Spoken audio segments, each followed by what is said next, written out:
I am so excited to see Jalen Hurts' continued development going into the 2023 NFL season. Hurts has taken huge strides in his passing ability throughout his first 3 NFL seasons and has improved every year in his completion percentage, yards, touchdowns, touchdown to interception ratio, and last year he had 3 less interceptions in his first full year as a starter.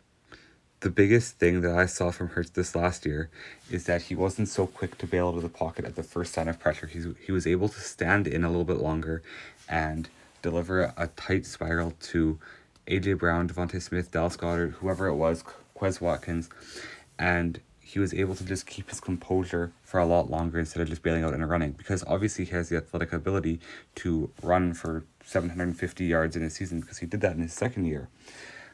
But in that second year and as a first year as a full starter, he wasn't as much able to stand in the pocket and make the right reads, and he just relied solely on his athletic ability to bail him out of a lot of situations. And I get it, because he's probably been able to do that at every level of football, coming up through Pee-wee to junior high to high school to even college, right? And in his first year in the NFL, he was predominantly used as a scrambling quarterback, right? As an option quarterback.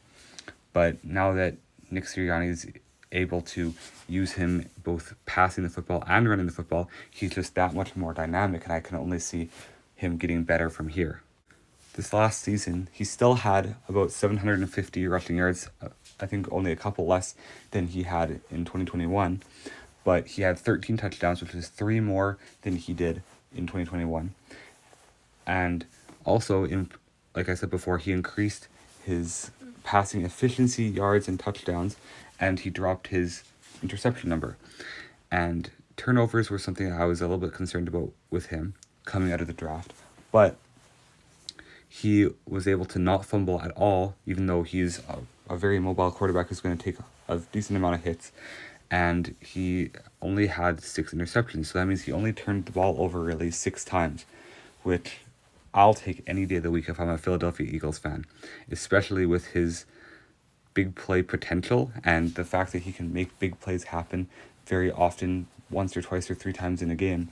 And if the trade-off is not having a bunch of turnovers, then that's a very valuable asset to have in a quarterback. The craziest part about this Eagles team as a whole and Jalen Hurts as an individual is that Jalen Hurts is only 24 years old, and his weapons are very young as well. So they have a massive Super Bowl window here.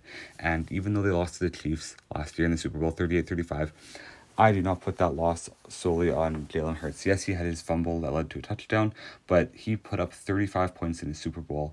And 9 times out of 10, when you put up 35 points in the Super Bowl, you're going to win that Super Bowl. So yes, he made mistakes, but he played a very composed game and was able to lead the Eagles to a lot of scoring drives and lead them back when they looked out of it in the fourth quarter sometimes. So I'm very excited to see where him and his receivers can develop, because A.J. Brown is only 25 years old. I thought he was older, to be honest with you, but he's only 25 years old. Devontae Smith is only 24, and like I said, Jalen Hurts is only 24 as well. So they have a lot of time to grow in chemistry together and develop as players, and I think that this could be one of the best big threes in all of football, especially on the offensive side of the ball.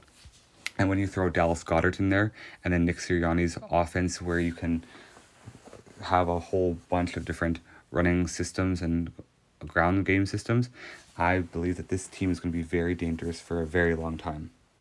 My honest prediction for the Philadelphia Eagles and Jalen Hurts this year is that they will win 14 games and finish first in the NFC again, and I believe that they will win the Super Bowl. I have them as my Super Bowl favorites just because of the dominance that they showed, and I think that Jalen Hurts, even if he plays the way he did last year, will be a great quarterback and can lead them to a Super Bowl. He showed that I said he could last year, and we're not even going based on potential anymore, because that was a big thing before, is when will he reach his potential, and when will he be able to lead the Eagles to a Super Bowl based on his potential.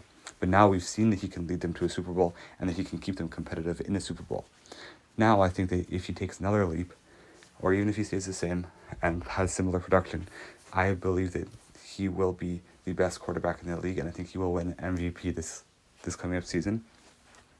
And I think that this team as a complete unit is the best in football by far. Them and the 49ers are the two best teams in football, so I think that that will basically guaranteed be the NFC Championship game matchup. And I am so excited to see that as a healthy game if Brock Purdy can stay healthy. That is a whole nother video though, so I'm going to wrap this one up. My prediction for Jalen Hurts statistically is about 4,200 yards passing, maybe 28 touchdowns to 8 interceptions, and then another 750 yards on the ground and probably another 10 touchdowns, 10 to 12 touchdowns on the ground. So that's my prediction for Jalen Hurts and the Eagles this year, Super Bowl champions, and Hurts wins MVP. And I'm so excited to see where they go. I am a Chargers fan, but I can appreciate greatness in other teams and other squads. So yeah, God bless you all. Thank you for watching. Let me know what you think the Eagles' record will be in 2023.